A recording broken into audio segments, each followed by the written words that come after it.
भक्तानां दुःखशमने दीक्षितं प्रभुमव्ययम्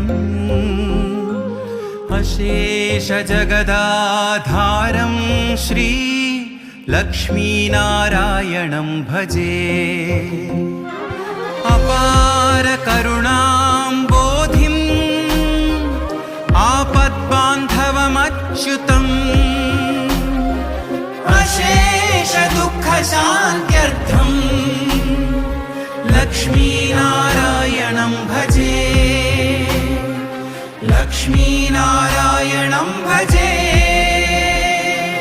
जगदोद्धारका जगदानन्दा परवशिंचि पाडेमु नारायण नामं चिन्तलन्नि पापेटी तिरुवंगधामम् आदरि